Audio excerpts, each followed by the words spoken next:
Bonjour, bonjour Morad El Hattab. Vous êtes écrivain, géopolitologue et vous êtes régulièrement interviewé sur les questions des conflits internationaux. Vous enquêtez depuis plus de 5 ans sur les réseaux pédocriminels et les résultats de votre enquête est édifiant. Vous avez depuis plusieurs mois libéré la parole de centaines de parents plaignants dont les enfants sont victimes de pédocriminalité. Vous avez récupéré bon nombre de dossiers qui vous ont été transmis par eux et qui confirment que le problème des réseaux pédocriminels est un problème systémique dans notre pays. Nous avions d'ailleurs interviewé à ce sujet, comme je vous le disais il y a quelques instants, dans le Nexus 91 en 2014, Jean-Pierre Mocky, qui nous disait à ce sujet, et je cite, « Il y a une omerta parce qu'il y a des gens du gouvernement qui sont pédophiles ». Fin de la citation. C'est une bombe énorme.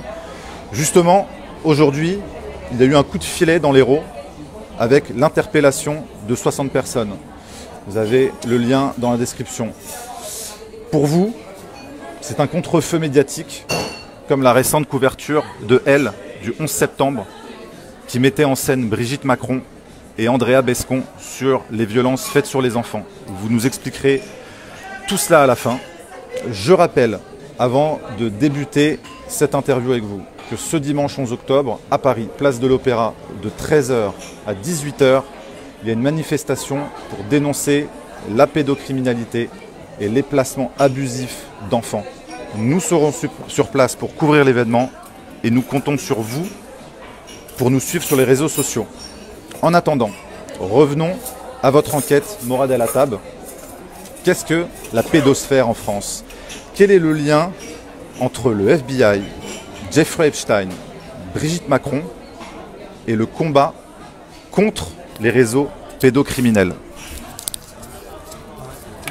D'abord, bonsoir à vous tous et je vous remercie de m'écouter en live, pour cet échange en live. La première chose auquel je tenais, qui est pour moi très importante, c'est d'abord de rendre hommage à Stan Mayo, qui est aujourd'hui injustement en prison, parce que c'est important de le rappeler. C'est un gendarme qui a lutté activement contre la pédocriminalité, a vu des gens malignement se servir de ces éléments pour les retourner contre lui, et afin de faire croire que c'était lui le pédocriminel. Donc je sais qu'il est en prison en ce moment, il est au fait du combat que je mène à l'extérieur et je le salue bien. Et je lui dis bon courage et j'espère que ses co-détenus essayeront de soulager sa peine à être là où il est, mais on se battra énergiquement pour qu'il ne reste pas en prison. Alors, je tenais absolument à le dire dès le début de cet entretien parce que c'est quand même assez incroyable. On est un des rares pays où des gens qui combattent la pédocriminalité se retrouvent en prison.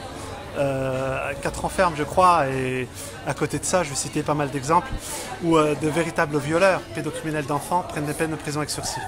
D'accord. Autre point, merci d'avoir rappelé qu'il y a une manifestation contre la pédocriminalité ce dimanche 11 octobre, place de l'Opéra, mais c'est important de préciser, comme je vous l'avais déjà énoncé dans une précédente vidéo à la dernière manif, que maintenant ça devient national. C'est hyper important de montrer que dans d'autres villes, il y a des mobilisations qui vont se faire, des villes importantes. Et je salue tout le collectif qui se bat contre la pédocriminalité. Et je ne saurais jamais, infiniment les remercier, tant on est de plus en plus nombreux, tant la parole s'est libérée, comme vous l'avez dit, et je le vois au quotidien, toutes ces manifestations d'hommage qui me sont faites et qui sont faites au collectif dans le cadre de ce combat pour la pédocriminalité en France et contre la pédocriminalité. Juste à rappeler que pendant notre entretien, toutes les 10 minutes, il y a un enfant qui disparaît dans ce pays, que pendant notre entretien, il y a eu 250 enfants à ce jour qui ont été violés ou victimes d'agressions sexuelles et que ça se passe, qu'il y a 2 enfants qui vont mourir aujourd'hui de fait de maltraitance. Ça se passe en France. C'est pas pour rien qu'aujourd'hui, malheureusement, notre pays est surnommé Pédoland. C'est navrant, c'est désolant, mais c'est la réalité.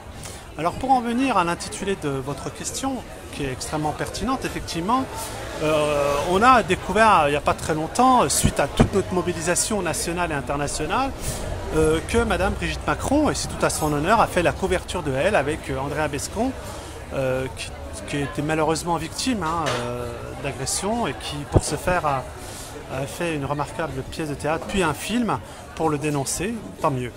D'ailleurs, la couverture de Elle, je vous la montre, c'est celle-ci. Qui annonçait... on va le mettre un tout petit peu plus... Qui annonçait... voilà, en finir avec les violences faites aux enfants. Bon, on peut se poser... Voilà, donc ça c'est la couverture de Elle du 11 septembre. Est-ce qu'on peut la réduire un tout petit peu? Là, pour tous les... La date, 9 réduire septembre. pour voir le... Voilà, vous voyez. Merci. Je vous en prie. Donc à partir de là, je me suis naïvement dit, c'est génial. La conjointe du chef de l'État, attendez, j'ai éteint mon portable volontairement pour éviter qu'il s'appelle. La conjointe, c'est son titre officiel du président de la République, décide de prendre à bras le corps, après 3 ans à la présidence de la République, du sujet. Bon. Il faut noter que depuis cette une de Elle, il ne s'est pas passé grand-chose, voire pas du tout. Et moi, effectivement, ayant des relais et des réseaux internationaux, j'ai commencé quand même à interroger et des gens m'ont dit, mais écoutez, monsieur Latop, c'est quand même assez surprenant. C'est les gens qui entourent Brigitte Macron à l'Élysée. Il y a des personnages interlopes. Alors peut-être qu'en France, on n'en parle pas, et elle a oublié de l'évoquer, mais on m'a posé la question. On me dit, mais attendez, comment se fait-il, par exemple, qu'à l'Élysée, parmi les conseillères officieuses de Madame Brigitte Macron, il y a Mimi Marchand. Il y a un livre qui est paru par 3 brillants journalistes français, dont 2 QJ, je crois, qui est quand même un type très aguerri. Que vient faire Mimi Marchand dans cette histoire? Alors justement, j'y viens. Et on m'a interpellé là-dessus en me disant, mais c'est quand même une personne qui a un passé extrêmement trouble, trafic de drogue, et qui était intervenue bizarrement dans le cadre d'une affaire pédocriminelle qui touchait le fils d'un milliardaire français qui avait déjà été interpellé par la police à 2 reprises, qui détenait tout un fichier d'images pédopornographiques. Et manifestement, autour de lui s'est constitué un réseau de people où il y avait pas mal d'échanges photos de ce registre qui est quand même extrêmement grave. Apparemment, elle serait intervenue, c'est dans l'objet du livre, pour empêcher à ce que les journalistes connaissent la décision judiciaire. C'est-à-dire que ça n'avait même pas été notifié auprès de la presse judiciaire. Donc ça n'avait même pas pu être repris par l'AFP et par la presse judiciaire. Alors justement, à ce sujet, on a l'exceptionnelle intervention de ce journaliste sur le plateau de Pascal Praud de CNews, qu'on vous a mis en lien dans la description, où il explique tous les enjeux et tous les contours de cette affaire qui implique Mimi Marchand.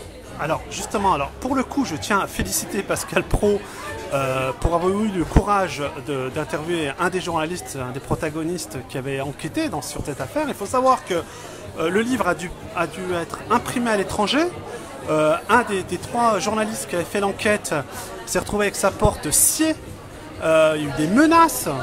On est quand même en France. C'est pour ça que je dénigre jamais les journalistes d'investigation en France, parce qu'ils font en général un travail remarquable et heureusement qu'ils sont là. Mais, ils sont menacés. Il y a un d'entre eux a été quand même gravement menacé, sa porte a été fracturée, le livre a pu paraître, et bizarrement, on a étouffé beaucoup la sortie du livre.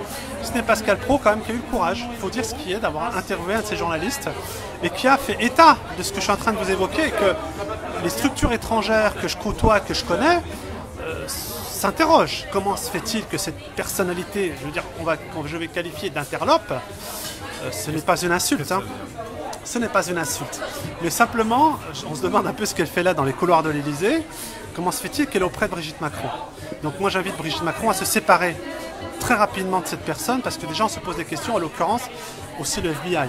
Mais les réseaux Mimi Marchand, qui est très proche du couple Macron, sont des réseaux, en tout cas pour elle-même, qui a protégé des personnes impliquées dans des affaires de pédocriminalité. Effectivement, et ça c'est extrêmement grave.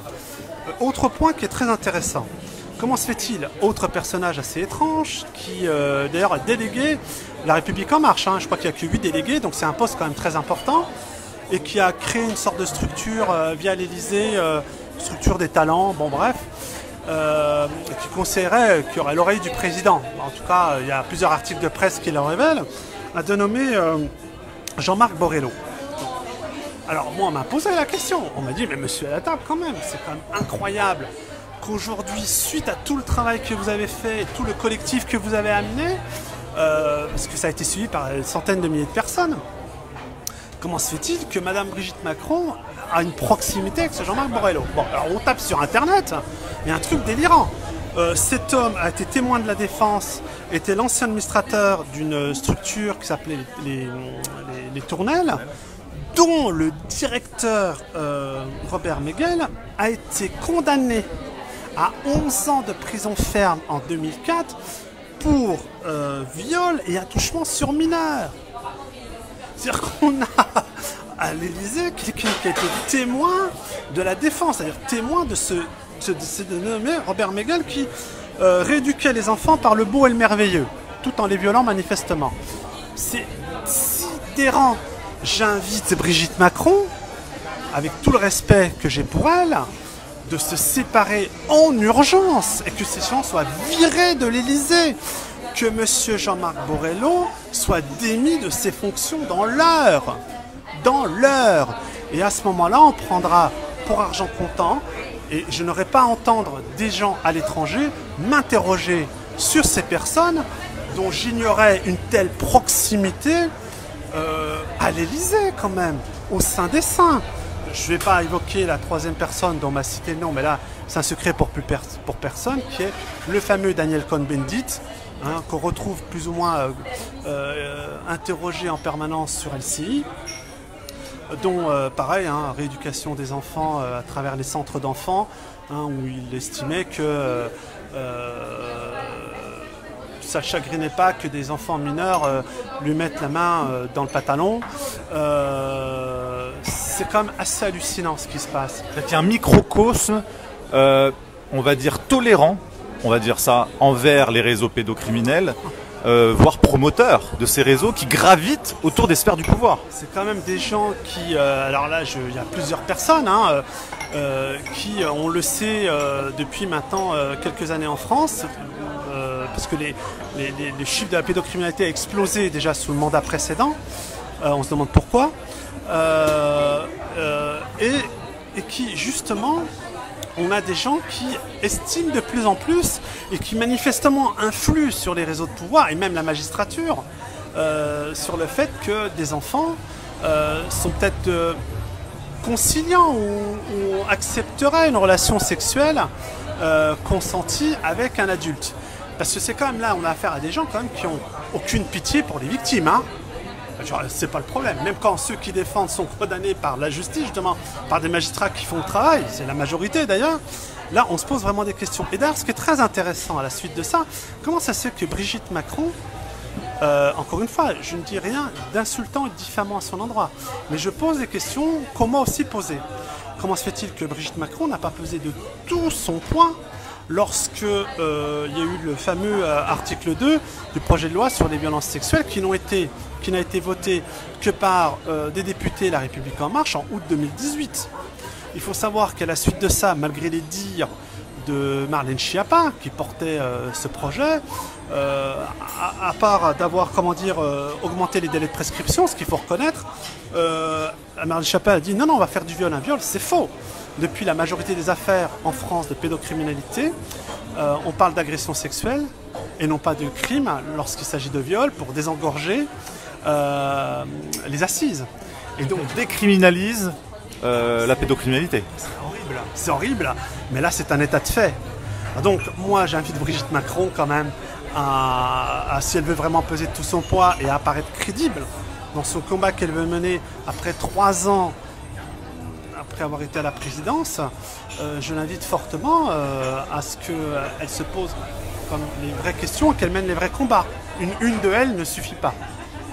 C'est pour ça qu'on en vient à ce qu'on disait en préambule, c'est un contre-feu pour vous. Pour moi, c'est un... Alors, je n'enlève rien à sa sincérité, mais pour moi, ça reste un contre-feu médiatique par rapport à tout le moment que je suis en train de mettre en place avec tout un collectif Et on est en train de filer l'armure. On est en train de... Moi, je suis fier de ces Français, de tous les Français qui sont en train de dire « vous ne toucherez pas à nos enfants ». Et s'il y a bien quelque chose sur laquelle il y a l'unité, il n'y a pas de politique, il n'y a pas de couleur de peau, et ben c'est là-dessus. Alors justement, vous avez décloisonné la parole des parents plaignants qui militent de leur côté, parfois isolément, en étant impuissants. Mais vous ne faites pas que ça en fait, c'est que vous avez enquêté, vous avez, parce que vous avez été lié personnellement à une affaire qui vous a fait rentrer dans les rouages des réseaux pédocriminels et dans la compréhension de comment ils fonctionnent finalement. Et là où je voudrais insister, c'est pour comprendre que ce n'est pas des faits isolés, ce ne sont pas des faits divers. Bien sûr, il y a des faits divers que l'on nous met en contre-feu, mais là où votre travail est précieux, comme celui de feu Jean-Pierre Mocky, mais alors de Serge Garde, Laurence Beneux, et j'en oublie certainement, qui ont exactement. Il y a vraiment eu un travail de quelques journalistes courageux ces 20 dernières années. L'affaire Doutreau a aussi permis de révéler énormément d'incohérences et de manipulation de la justice. Qu'est-ce que vous avez pu confirmer? Qu'est-ce que votre enquête a pu permettre de révéler? Et pourquoi ce lien surprenant avec le FBI, Jeffrey Epstein, et ce qu'on vit dans la situation des réseaux pédocriminels en France? Alors, ce qui est très important, et un point à rappeler, d'ailleurs je crois que le seul journal qui a eu le courage de révéler que les Américains, le département de la justice américain se plaignait des freins commis en France dans le cadre de l'affaire Epstein, Valeurs Actuelles. Un remarquable article dans ce sens et qui le rappelle. Donc c'est quand même bizarre qu'en France... J'avais oublié, c'est vrai qu'il y a eu aussi Lise Lucet qui a fait un travail formidable au début des années 2000. Exceptionnel, par rapport aussi je crois aux enfants Roche, si mes souvenirs sont bons. C'est ça. Voilà, et le juge Roche qui a été suicidé, qu'on a dit qu'il s'était... la mort non élucidée. Hein. Il se serait suicidé, mais la mort n'est non élucidée. Donc il faut savoir. Et son fils Marc a témoigné de manière remarquable sur le fait et comment on prenait au piège et comment c'était des réseaux qui se constituaient, des magistrats ou des policiers. On les faisait venir à certains endroits dont ils ignoraient l'issue et ils étaient pris en photo dans le cadre de cérémonies rituelles, satanistes, pendant plein délire. Mais je dis qu'ils existent puisque en ce moment je suis en train d'enquêter, de remonter un réseau pédocriminel extrêmement important. Dimanche, lors de la manifestation, je montrerai une ou deux photos d'enfants que j'ai pu récupérer. Alors, encore une chose qui est très importante que j'envoie à tous vos auditeurs, c'est que lorsque vous travaillez sur les réseaux pédocriminels, ne gardez rien. C'est-à-dire que sinon on vous accuse, comme il a été pour Stade Maillot, d'être détendeur de matériel pédopornographique. Donc c'est pour ça que tout de suite je monte des dossiers, je les envoie à plusieurs États étrangers, je les envoie à quelques avocats de confiance, à quelques amis de confiance, pour que jamais moi je sois détenteur de ce genre de documents. On a quand même tenté 3 fois de commettre des effractions chez moi, des tentatives physiques aussi, d'agression, des classements sans suite un peu bizarres, mais j'évoquerai tout ça au fur et à mesure. Parce que vous ne faites pas qu'enquêter, vous vous battez, judiciairement parlant, dans des dossiers qui vous concernent, et c'est là où vous avez réussi à comprendre la systémique, la structuralité de la chose et la résonance avec d'autres cas. Ce qui fait ma particularité, frère, c'est que je suis moi-même parent plaignant. C'est-à-dire, j'arrive pas où je dis, je prends le dossier, je gère. Ce qui a été fait jusqu'à maintenant, j'ai vécu ce que vivent aujourd'hui majoritairement des parents plaignants, qui sont majoritairement des mamans, hein, qui sont littéralement massacrées et par des brigades de protection de la famille, qui depuis qu'elles existent d'ailleurs n'ont jamais arrêté un moindre réseau pédocriminel en France. C'est quand même assez étrange, il faut se poser la question. Et puis des quelques magistrats minoritaires liés au réseau pédocriminel, parce qu'il y en a malheureusement dans l'institution judiciaire. Mais là où on parlait tout à l'heure aussi de contre-feu, il y en a un autre, celui que vous avez évoqué lors de l'entretien, que ce soi-disant coup de filet de la police. C'est pour ça qu'on se rejoint aujourd'hui. Aujourd'hui, interpellation de 60 personnes, coup de filet dans l'Hérault. Qu'est-ce que ça veut dire pour vous? Alors, ce que ça veut dire, et c'est là important où il faut alerter les Français. Les Français, c'est normal, ils ont la naïveté de croire que le boulot est fait. Bon, alors je vais vous donner des exemples concrets. Ce qui a été fait aujourd'hui, c'est le minima du minima que peut faire l'Office central pour la répression des violences aux personnes, l'OCRVP. Bon, alors qui sont à l'origine de cette interpellation. Bon, 220 policiers mobilisés, police de pédo, le nom de code, bon, 60 personnes arrêtées. Je vous dis que c'est très maigrichon, très maigrichon. Je vais vous donner un équivalent. Des gens avec qui je travaille. La cellule FBI Trafic Humain a alerté le Canada, qui avait alerté l'Allemagne sur un réseau pédocriminel, fichier d'échange photo-pédocriminel. Bon, on a eu 30 000 arrestations. 30 000. Le chef des réseaux a pris 12 ans. Là en France, vous voyez, c'est 60. C'est pour dire aux Français, oh, voyons, on bosse, on fait des choses. Il y a plus de pédocriminels en Allemagne peut-être?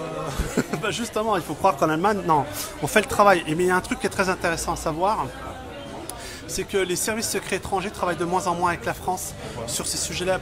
Je vous l'ai dit tout à l'heure, l'affaire Pédoland, l'affaire Epstein, il y a quand même des choses très graves qui se sont déroulées en France qui ont fait que... moi, je connais 2 dossiers. Un dossier qui est très intéressant, c'est qu'il y avait une arrestation de grande ampleur sur le plan international qui avait été faite avec les États-Unis et les services secrets australiens, à l'époque où le Premier ministre était M. Turnbull, qui était un mec exceptionnel. Et ils avaient arrêté un réseau dark-tech pédocriminel avec 400 gros prédateurs sexuels, plus des milliers d'intervenants. Et ils avaient arrêté dans le cadre de cette opération un policier à Rouen. Il y a eu très peu d'écho, mais la presse locale en avait fait état. Il y a quand même des journalistes qui font leur boulot, il faut vraiment le croire, j'insiste là-dessus. Et bizarrement, ce policier s'est pendu dans sa cellule. Et puis sa femme, qui était plus ou moins complice, a été mise en psychiatrie. C'est d'ailleurs ce qu'ils avaient tenté de faire avec moi aussi, d'ailleurs, c'est assez comique. Ils ne sont pas arrivés, puis là maintenant ils vont avoir du mal à le faire. Et donc du coup, l'affaire a été étouffée dans l'œuf. Et là, les services secrets étrangers se sont dit, on ne peut pas travailler avec les Français.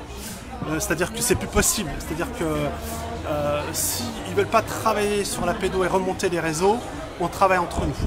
Et donc c'est par exemple, l'exemple avec l'Allemagne est flagrant. C'est-à-dire qu'on a eu aussi un ministre de la Justice en Allemagne qui est venu, qui a fait des conférences de presse. Il y avait vraiment une volonté pour le coup d'arrêter tout le monde, de faire le boulot. Là, on nous arrête 60 personnes. Alors ce qui est très intéressant, là je vais alerter les Français. Comment vous expliquer que sur les 60 personnes interpellées, pareil, c'est que des seconds couteaux. Moi, je vois les profils, éducateurs sportifs, père de famille incestueux, professeurs, informaticiens. Bon, voilà, on voit très bien que c'est des gens qui vont alimenter des gens au-dessus. Mais bizarrement, ceux-là ne sont jamais arrêtés. Ou bien, vous avez des interventions, comme je l'ai cité tout à l'heure, de gens qui côtoient l'Elysée. C'est quand même assez délirant. Mais ce que je vous dis, les pays étrangers le savent, parce qu'ils travaillent sur ces réseaux-là. Mais il y a une question qui est très importante. Sur les 60 interpellations, c'est la question que doivent se poser aujourd'hui tous les journalistes, tous les Français. Comment on peut expliquer qu'il y avait 13 personnes qui ont été arrêtées dans le réseau, qui étaient fichées, qui étaient dans le fichier des délinquants et criminels sexuels? C'est un peu un délire. Comment ça se fait que ces gens étaient toujours dehors? Comment ça se fait que les maires... les directeurs d'école n'étaient pas au courant? Comment ça se fait que ces gens-là n'étaient pas... La population n'était pas alertée dans ces 3 départements de la présence de ces 13 personnes fichées comme criminels sexuels? Et comment ça se fait qu'ils sont dehors? C'est pas des gens soupçonnés, c'est des gens qui ont fiché comme criminels. Certains avaient déjà été condamnés pour viol. Donc, d'autres pour détenteurs d'images pédopornographiques, mais certains pour viol. Alors, en fin de compte, c'est quoi le boulot de ces gens-là? C'est vous rattraper des gens que vous connaissez déjà? Attendez, on est en plein délire là. Et comment ça se fait que ces gens sont pas en tôle? Ils n'avaient pas pris 20 ans? Hein, ça vous rappelle pas un peu l'histoire du mec qui avait été condamné déjà pour 9 viols et qui a tué tout récemment cette jeune fille de 15 ans, hein? Et puis à la télé, on a vu défiler des magistrats la main sur le cœur, ainsi que des policiers, mais le travail avait été fait. Pas un mot pour la famille de la défunte. Alors là, vous comprenez que nos auditeurs, ils sont en train de se rendre compte, hein, qu'on est en train de monter pour empêcher notre mouvement, empêcher qu'on est en train de faire tomber les vrais réseaux, les vrais coupables, les vrais criminels dans ce pays. Des gens qui se servent de ces pauvres, ordures, qui sont des petites mains, qui les alimentent justement en photo, qui commettent des actes incestueux, mais qui les ramènent aussi dans leur réseau. Il faut qu'ils arrêtent là. C'est ce que dénonçait déjà Jean-Pierre Mocky. Alors bravo à Jean-Pierre Mocky. Vous avez rappelé qu'il dénonçait, sa fameuse phrase était, elle est là, il y a un omerta parce qu'il y a des gens du gouvernement qui sont pédophiles, mais il rappelait ici qu'il y avait aussi des juges là. Donc c'est extrêmement important. Et petite parenthèse, mise à part, le commissaire divisionnaire de l'OCRVP, il faut que vous sachiez que dans le cadre de mon affaire, je lui ai écrit à 2 reprises ce monsieur, pour lui donner les 4 noms de 4 fonctionnaires à la préfecture de police de Paris. Là, on est sur du lourd, là, sur du réseau. Qui changeait les pièces d'identité des enfants français qui étaient amenés à l'étranger pour être témoins, pour être victimes de pédocriminalité, d'actes barbares ou témoins de partous comme l'ont été mes propres enfants. Hein? Eh ben, il m'a jamais répondu. Ah, parce que quand il veut du lourd, il veut pas du lourd. Hein? Alors va attraper les 13 mecs que tu connaissais déjà, hein, au lieu que ces 13 salopards soient en tôle. Par contre, ceux qui font du super boulot et à qui bizarrement on donne très peu de moyens, c'est à l'Office central de lutte contre la cyberpédocriminalité à Rosny-sous-Bois. Hein? Ils se battent comme des dingues pour remonter des gros réseaux pédocriminels à qui on donne peu de moyens. Je les félicite, toute l'équipe de cette gendarmerie. Comment ça se fait qu'on ne leur donne pas plus d'effectifs? Comment ça se fait qu'on ne leur donne pas plus d'argent? Comment ça se fait qu'on ne leur donne pas plus de véhicules même pour les interpellations? Parce que parfois ils n'ont pas pu interpeller des gens qu'ils allaient le faire parce qu'ils n'avaient pas le véhicule. Hein? Et au sein de la police, ils sont incriminés parce que soi-disant ils s'occupent des mineurs. Leur surnom c'est couche-culotte. C'est pas une honte en France d'entendre ça et de voir ça, mais ça je le dis à vos auditeurs parce qu'ils ne savent pas, ce sont des vérités qui leur sont cachées. Il y a des flics qui font le boulot dans ce pays, il y a des gendarmes qui font le boulot et qui se battent pour sauver nos enfants. La plupart font le boulot. Ce que la majorité, ce que vous avez découvert, c'est qu'il y a un parasitage à tous les niveaux dans nos institutions de quelques personnes qui tiennent certains leviers. Tout à fait. Et d'ailleurs, moi j'ai dénoncé certaines policières qui au sein de la brigade de ce qu'on appelle la brigade de la protection de la famille. Vous parlez, ils ne protègent ni les enfants ni les femmes agressées, hein, souvent, de viol. Hein, et ils falsifient les enquêtes. Et j'ai plein de parents plaignants qui ont été traités comme des moins que rien alors qu'ils voulaient sauver leurs enfants des réseaux pédocriminels. Et maintenant les Français sont en train d'en prendre conscience. Je parle. Tout un mouvement est en train de se faire, mais un mouvement colossal. Aujourd'hui, ça va se faire dans plusieurs villes. Mais une chose qui est très importante, les réseaux, ils existent. Il faut qu'ils arrêtent de dire que les réseaux n'existent pas. D'ailleurs, dans vos interviews que vous avez fait dans Nexus, et j'invite les gens vraiment à acheter vos 2 numéros de mars-avril 2014 et septembre-octobre 2014, parce qu'il y a aussi un dossier sur les placements abusifs. Ce qui est très intéressant, il y a eu à l'époque un policier qui était un ancien des services français, qui s'appelait Georges Abbas, qui avait à Sud Radio témoigné en 2012 sur le fait qu'en France il existait des réseaux pédocriminels. D'ailleurs, il y a des fichiers qui s'échangent, donc à partir du moment où ils s'échangent, il y a des clients. Il faut savoir que les fichiers d'enfants sodomisés, torturés, se vendent entre 2500 et 1 million d'euros. Il faut le savoir.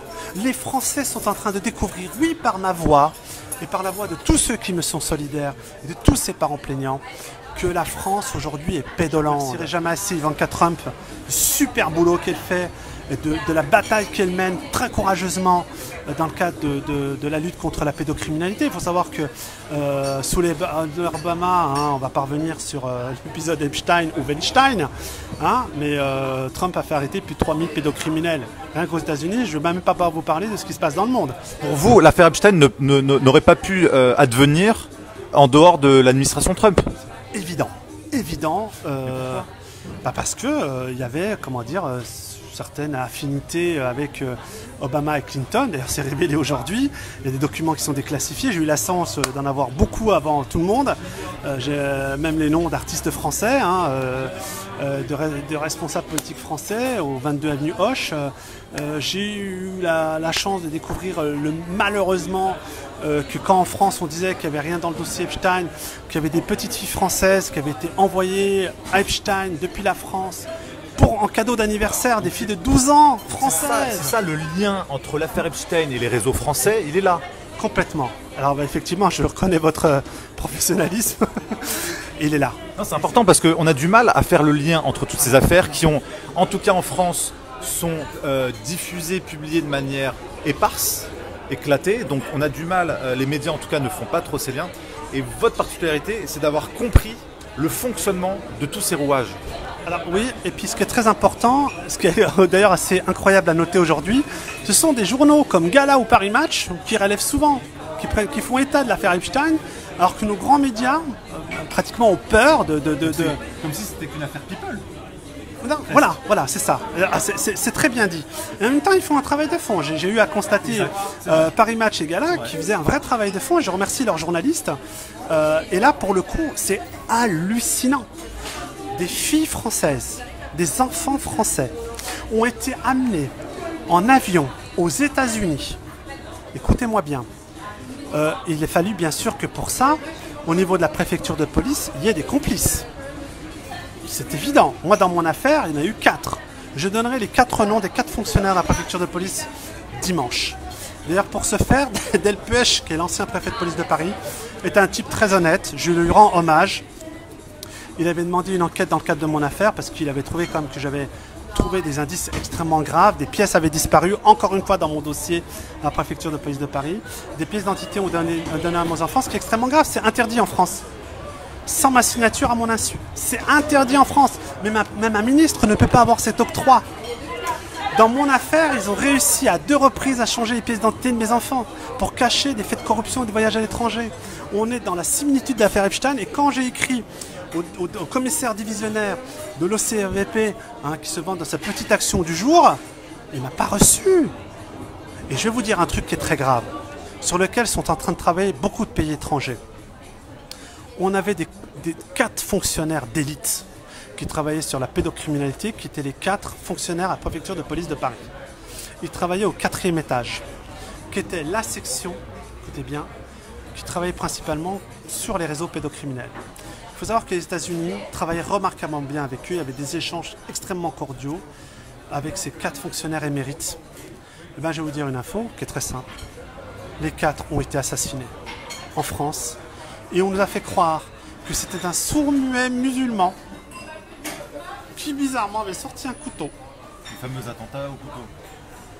Alors je vous remercie d'avoir employé ce terme. Depuis, le parquet antiterroriste a révélé que ce n'était pas un attentat terroriste. Alors qu'est-ce que c'est? Aujourd'hui, vous avez 4 familles endeuillées. Des enfants qui ne verront plus leur père ou leur mère. On doit la vérité à ces Français. On doit la vérité à la France. À ces gens de mérite, à ces gens d'honneur, à qui, on a dit,